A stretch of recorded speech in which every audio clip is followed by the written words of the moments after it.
I think this game makes me want to go to Spain. Welcome to Cardboard and Wine, Episode 1. I'm Mamie. And I'm Josh.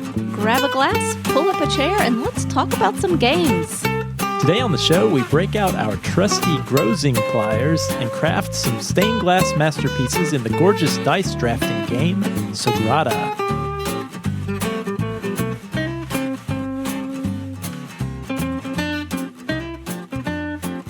Hi there, Mamie. How's it going? Hi, Josh. I'm doing great. How about you? I am doing well.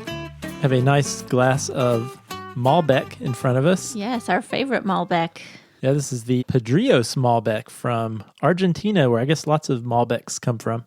We discovered this one on our Sunday night sushi date and then found our local wine store had it. Yeah, so this is a quality one. If you can get your hands on the Padrillos Malbec, it's a nice blue label with a horse. Yeah, it's a horse. Horse, of course. So how's your week been? Good. Busy as always. You know, our daughter was sick this week, and so that always complicates things a little bit, but we still found time to get in plenty of gaming. What have you been playing this week? I've played a few new things to me that I've really been having fun with. One thing that I did over the weekend was I met a friend from our gaming group at our local game store, and we played a game of Pulsar 2849 for the first time. It was our first play for both of us. It's actually another dice drafting game. That seems to be the theme. You could kind of think of it, Mamie, like Castles of Burgundy in space, sort of. Okay. Kind of. I'll take your word for it. Yeah, really fun game. I'd be interested to play it again. I think you might like it. But also, we recently got the reprint of Antiquity from Splatter Games. So I was able to get in a couple plays of that, including one where you defeated me quite soundly. Oh, we don't need to tell people about that. That's right. No one's keeping score. I'm certainly not. I'm keeping score. Definitely going to take a couple of plays to wrap my mind around that one, but it's one of those games that I'll wake up in the morning and I'll keep thinking about it. So yeah, I guess does that. I guess that's the mark of a quality game. Another thing too, I introduced the kiddos to King Domino, and that was quite a hit. Yeah. How did they do? They did pretty well. So our children are fairly young. They're 7 and 5.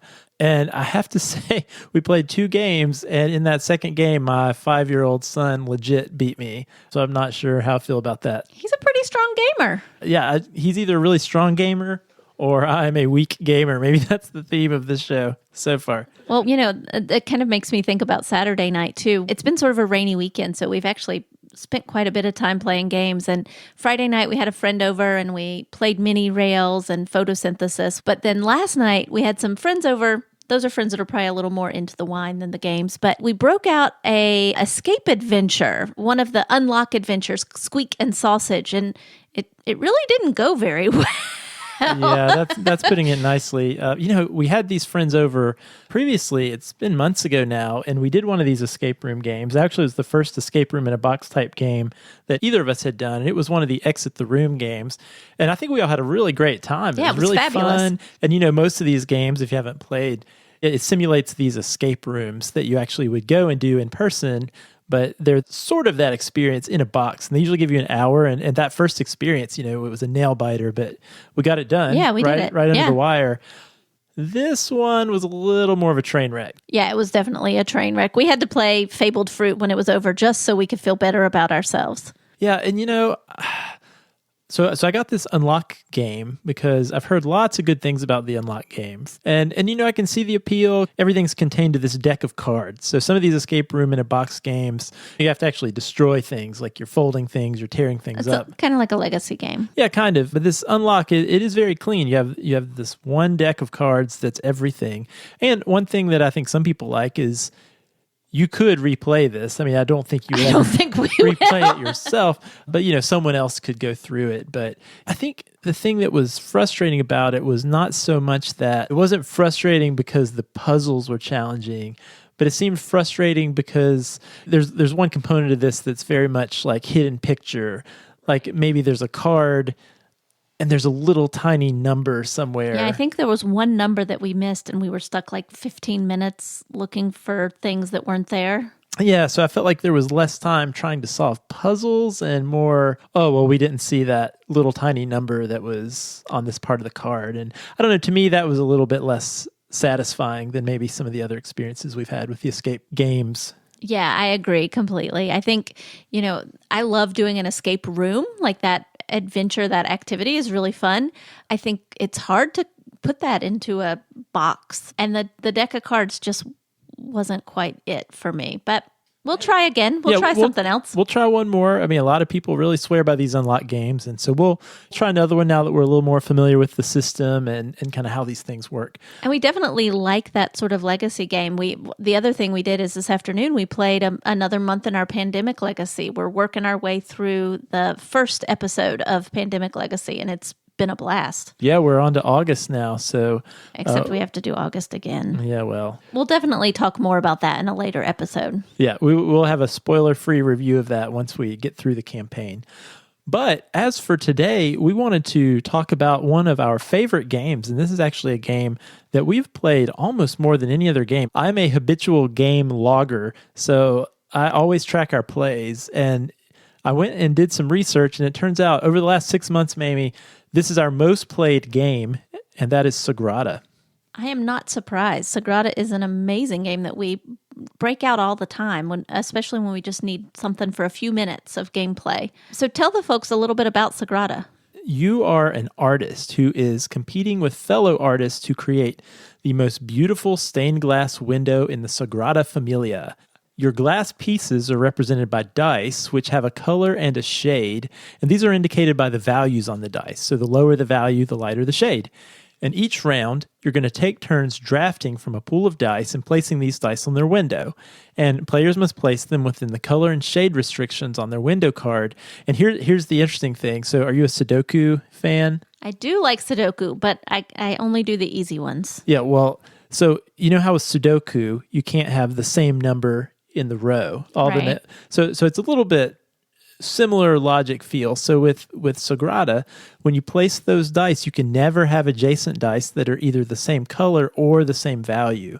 So you play 10 rounds of this and you score points based on these public and private objectives that each player has, and the highest scoring artist is the winner. Yeah, it's pretty straightforward in terms of learning, but it's not an easy game, which is part of why we really enjoy it. What led you? I remember you purchasing this game, and I don't remember how you discovered it. Yeah, so last year I was following one of the board game cons through Twitter. It was, there was a hashtag for whatever con this was. I can't even remember now which one it was, and was enjoying seeing all the photographs of all the games. And there was this one that just had these beautiful colored dice out on the table, and it was Sagrada. And I remember seeing it, and I was immediately like, what is that? And I immediately started researching it and instantly put it on my wish list just from the looks alone. And for those of you that don't know, Josh is something of a game collector. So if he sees it and likes it, it usually ends up in our collection. Yeah, no, that is true. I will say one thing that is not typical for me, though, I am also a notorious researcher. So that is very true. Before purchasing something, I do a lot of research. I read about the rules and the mechanisms and see, is this something that I think will be fun for me and for the people that I typically play games with? But you do love dice. I do love dice, and this is a beautiful game, and I don't think there have been that many games where I was interested in getting my hands on it just by the looks alone, except maybe Photosynthesis, which we just played. That one also compelled me, just the way it looked. So let's talk a little bit more about this game. We've talked about these beautiful dice that are certainly the first thing you notice when you look at Sagrada. Yeah, the dice definitely get a lot of attention, and they really are beautiful. But let's talk a little about the player boards as well. I mean, each player gets a specific color board with a cutout window frame, and it's designed so that the window pattern cards can slide into place and then hold the dice. And for those of you that don't know me, I can be a little bit clumsy. So I really appreciate that I can bump the game and the dice don't move around. They don't get disrupted because they sit down in that little player board. Yeah, those player boards are really nice. I've taught this game a couple times, and everybody's got their own little stained glass window with those cutouts that you were describing.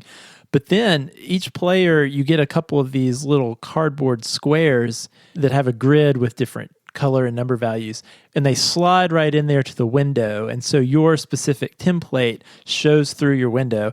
And that's just so clever. When you do it, a couple times I've taught this, people are like, ooh. And I believe those patterns are actually based on windows in the Sagrada Familia in Spain, right? I think some of them are. I haven't actually Google searched a couple of them. And I mean, obviously they're super rudimentary. Like this one has more yellow tones. Right. So there's more yellow squares. But yeah, I think there is a little bit of that. Yeah, so the player boards are really an amazing component. I mean, the other thing is the dice. The dice come in this really nice kind of heavy-duty canvas bag. It actually has 2 of those canvas bags that come with the game, one for the dice and one with the favor tokens that you can use for the tools. Speaking of those tools, there's really 4 different decks of cards that comes with this game. There's the window patterns that we talked about that slide in those player boards, but then there's also different tools, and then there's private objectives that each player has and public objectives, which I know sounds pretty complicated. Yeah, but the thing that you mentioned, Amy, that's true is the gameplay is pretty straightforward. Like I said, I've taught this to groups before, and it's really, really easy to pick up. There's not a lot of rules overhead. So basically, you take turns drafting from this pool of dice. And so you always have one more die than there are numbers of players times 2. So if there were 2 of us playing, we would have 5 dice. And one player would roll those dice, and then you would draft them, and it's a snake draft style. I don't know if people are familiar with that term. I first learned that term in my fantasy football drafting days, but I really like that snake draft. Yeah, basically it's format. First to last and then last to first. So I really like that style, and it works really well with this game, I think. So within that, once you have your dice, you place them in your window, and each of the pattern cards have specific colors and numbers that are specific placements. And then, as Josh mentioned earlier, you can't place the same number or color adjacent to a die that is that same color or number. That's kind of the basics. But within that, you also have cards that are loosely based on tools that actual stained glass makers use, and those enable you to bend or break the rules and those placement rules in some way. What do you think of those tools that you can use? Yeah, so the tools are one of my favorite parts of the game. I think this game could really make your brain explode a little bit. You're trying to think about, okay, I can't have the same color next to the same color, especially as you start filling up your window, right? And some of those squares have certain restrictions. Like if the little part of the window has a blue square underneath it, you have to have a blue die there. Oh, but it can't be a 2 because there's a 2 over next to this other one. So it can start to get a little tricky to think about which die to put where. But these tools will enable you to either move around things that you've already placed on your board or to manipulate the dice in certain ways. Like, for example, one that we used last night was you could change the value of one of the drafted die. That's the Grozing Pliers, which I believe is your favorite. The Grozing Pliers are indeed my favorite. And, actually, I spent a little bit of time today watching videos of Grozing Pliers. I don't actually know what that is. What are Grozing Pliers? Oh, I'm glad you asked. So Grozing Pliers are a tool that help you trim a piece of glass to shape. And so that actually kind of makes sense. It does kind of make sense. I was watching somebody use these pliers, and they were just kind of nipping off. I think they just call it nipping. They were like nipping off these little pieces of glass to get it in just the right shape. So similar to changing a 4 to a 5 on the blue dice. That's nice to know that they actually make sense. Now I kind of want to Google the other ones. No, maybe we'll do that as soon as we finish recording this. So yeah, I think the tools are really fun. But one thing that's really cool about the game is on each of these little cardboard templates, I guess that you would call them, that you slide in, patterns that you would slide into your window. There's a difficulty differential among some of the different patterns. And so I believe they range from 3 to 6. Yeah, there are little pips on the very bottom, and 3 are the easiest ones. So those have the fewest restrictions that are placed on you by certain colors or numbers you have to place in certain positions.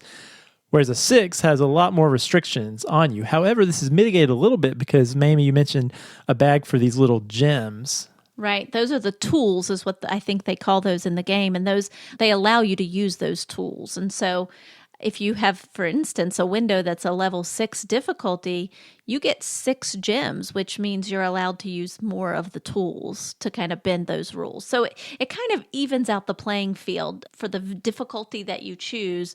versus the amount of tools that you're able to use in the game. Yeah, and those tools come out. There's a whole deck of them, but you pick 3 randomly for each game. So from game to game, they're going to vary which tools are available to you. But if you're the first person to use that tool, you just take one of your gems. It costs 1 gem to use those tools. However, if you're second, or basically not first, it's going to cost you 2 gems. So you kind of can weigh, all right, well, do I really need to use a gem now, or should I save it? Because the other thing we should mention about those gems is if you don't use them at all, they count as points at the end of the game. Yeah, that's true. So in the end of the game, you earn points based on your private objective, which is always a color. And so you're earning points based on how many pips of that color you have in your window. And then there are public objectives that are drawn from a deck. There's quite a few of those, but you draw 3 per game. And those are things that everybody's trying to get. So like a row where every die in that row would be a unique color. Right. Or a row where every die would be a unique number. Sometimes there are also pairs, like of 1s and 2s or 2s and 3s. And so those are the public objectives. So there's several ways that you earn points, but holding on to some of those gems is also a good way to earn a few extra points in the end. Yeah, and if you end up getting stuck and you can't place die in all the windows, which happens to me pretty much every game. I don't think that hardly ever happens. Yeah, well, so that's negative points at the end of the game. And so that kind of goes into one of my favorite things about the game. And for one thing, as we said, it is totally a gorgeous game. There's no denying that. But I really like that variability from game to game in what scores points and what tools are available to use that make the game a little less crushing. So each game feels a little bit unique and a little bit fresh because even the objectives you're going after, the way you're trying to arrange those dice, it's not the same from game to game. In fact, it's totally different. Right. I think that's definitely one of my favorite things about the game. I mean, it is beautiful. That's one of the things that first draws somebody into playing, but it's easy to learn, but it's not really easy to play. So it definitely keeps you thinking. Plus, there's just something really pleasing about that symmetry when you successfully complete the window. Yeah, you always do seem pleased when you do that, because I never do. You do sometimes.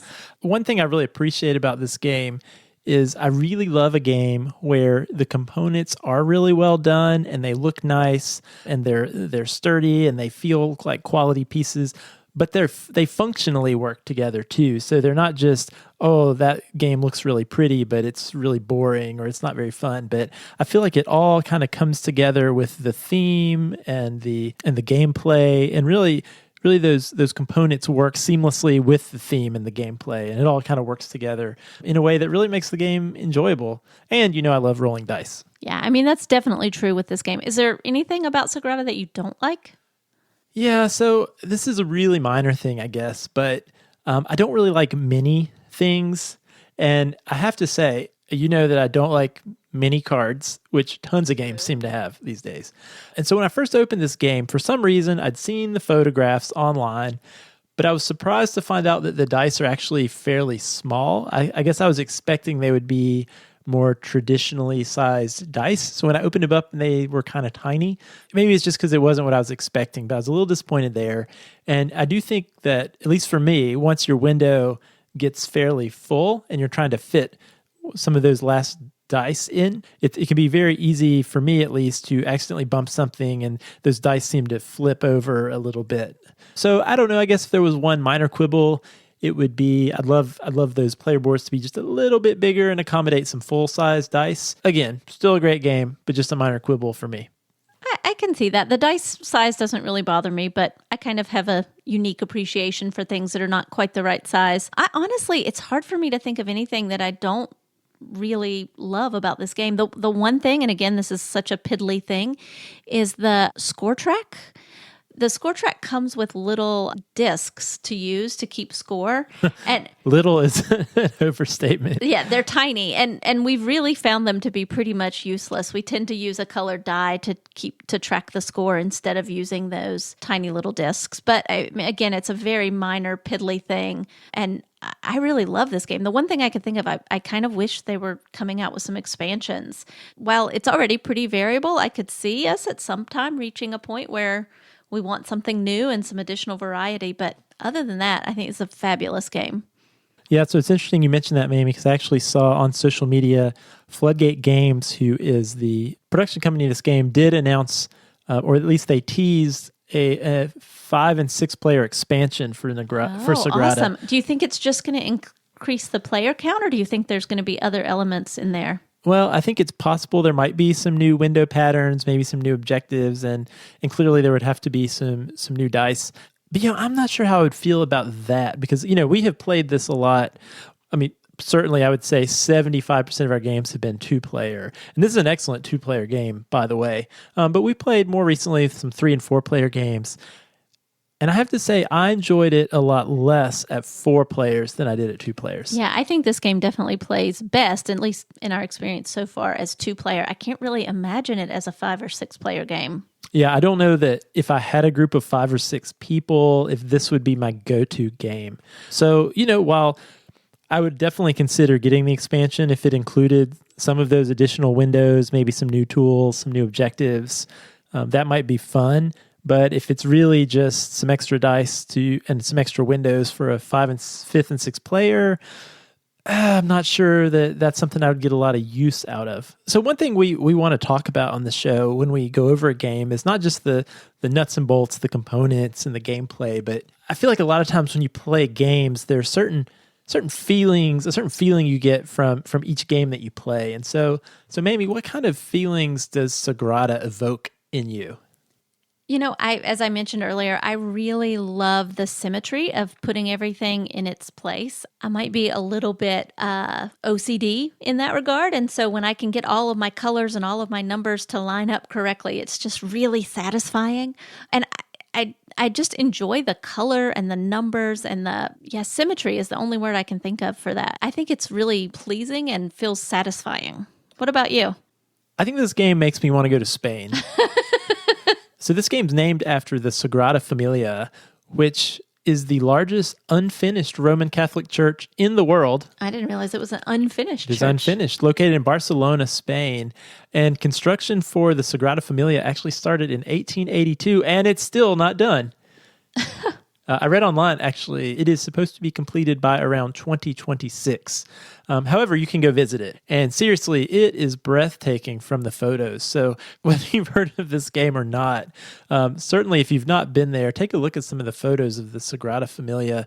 The Gothic architecture paired with this beautiful stained glass is really impressive. We'll put some photos on the show notes, but you can very quickly see, and Mamie, I'm showing you a photo here. You can see where these player boards it does inspired. Look very much like the player board. Yeah. So really gorgeous. So that's what it evokes in me is this sudden interest to go visit this Roman Catholic Are we cathedral. going to plan a trip to Spain? Maybe we should. Dice Tower Con or Barcelona. Oh, that's a tough choice. Not really. Barcelona it would be, but we got to save up our funds a little bit for that one. So I guess, Mamie, one other thing I wanted to ask you was for Sagrada, when is this a game we would break out? Well, for us, we often break this out when it's just the two of us and we want something that's quick but not necessarily, super easy. Sometimes if we have other people, we'll use it like before we're going to play a longer game or after a longer game if we still want to add on a little more gameplay. I haven't really thought about trying it with the kids, but I think they may almost be old enough to enjoy it. I mean, they would understand the number and color placement.